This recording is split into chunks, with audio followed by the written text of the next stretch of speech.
David Parker Ray was born in 1939 in Belen, New Mexico.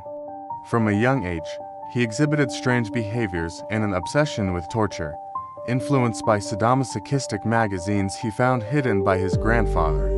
Over the years, he developed a sick fascination with control and submission, and rather than merely fantasizing, he decided to turn his thoughts into reality.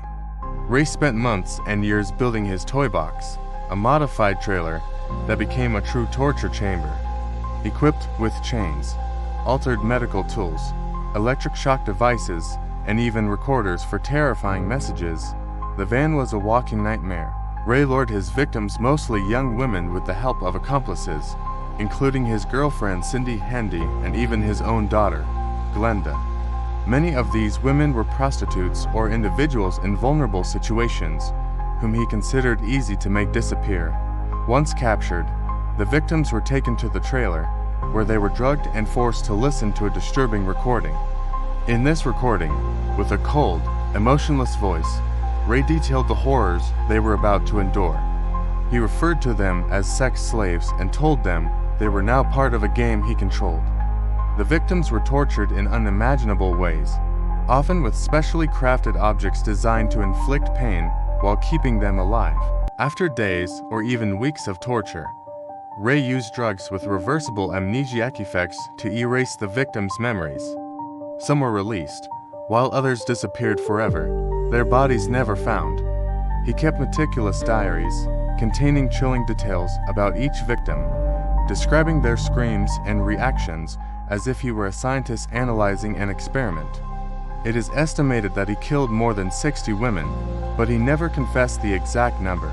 His reign of terror ended in 1999, when Cynthia Vigil, one of his victims, managed to escape. After 3 days of torture, Cynthia seized a moment of distraction from Cindy Handy and attacked her with a screwdriver, managing to flee. Still chained and covered in blood, she ran to a neighbor's house, where the police were called. The discovery of the toy box shocked investigators, who found evidence of heinous crimes. However, many mysteries remained. Few bodies were ever recovered, and many believe Ray had other accomplices beyond those already identified. Leonarda Cianciulli was born in 1894 in the small village of Montella, Italy. From a young age, she believed herself to be cursed. Her mother, who reportedly never wanted her, was said to have cast a curse upon her at birth, leading Leonarda to live a life obsessed with predictions and superstitions. After losing 13 children through miscarriages and early deaths, she became convinced she needed to take drastic measures to protect the 4 that remained. When a fortune teller told her that only a human sacrifice could save her family, she turned her superstitions into a macabre plan. Leonarda began targeting lonely and vulnerable women. As the owner of a shop, she was seen as trustworthy, and many women sought her advice. Her first victim, Faustina Rossetti, was looking for a husband. Leonarda convinced her to write letters to her family, explaining she was traveling. She then drugged Faustina with wine laced with sleeping pills and dealt a fatal blow with an axe. Afterward, she dismembered the body, boiling it with caustic soda until it became a gelatinous mass. But Leonarda didn't stop there. She collected the victim's blood and mixed it with flour and sugar to make biscuits. These cookies were distributed to neighbors and friends, who unknowingly praised their taste. Leonarda justified these sacrifices as necessary acts to protect her children, believing each death strengthened the spiritual protection around her family. Leonarda killed 3 women before being caught. Her final victim, Virginia Cacioppo, was a former opera singer seeking help for a fresh start.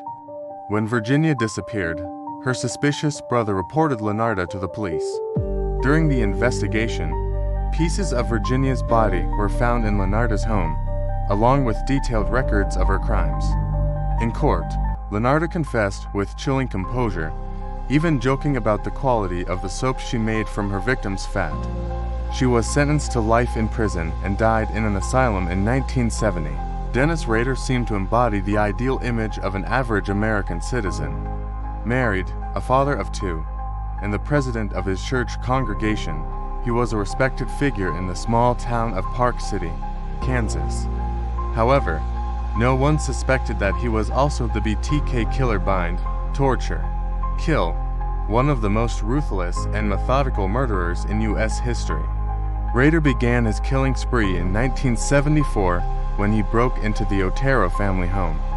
There, he brutally murdered the parents, Joseph and Julie, and two of their children, Josephine and Joseph Jr. He would bind his victims, torture them both physically and psychologically, before ultimately killing them. 11-year-old Josephine was hanged and left in a manner that revealed Rader's sadistic pleasure in prolonging his victims' suffering. For years, he terrorized the community, choosing his victims randomly and stalking them for weeks before striking. Rader enjoyed taunting the police, sending them anonymous letters detailing his crimes and mocking their inability to catch him. He adopted grim nicknames, such as the BTK Strangler, and once sent a poem titled "Oh, Death to Nancy," referencing one of his victims. The case went cold for nearly a decade until 2004, when Rader could no longer resist his craving for attention. He sent the police a floppy disk containing information about his crimes.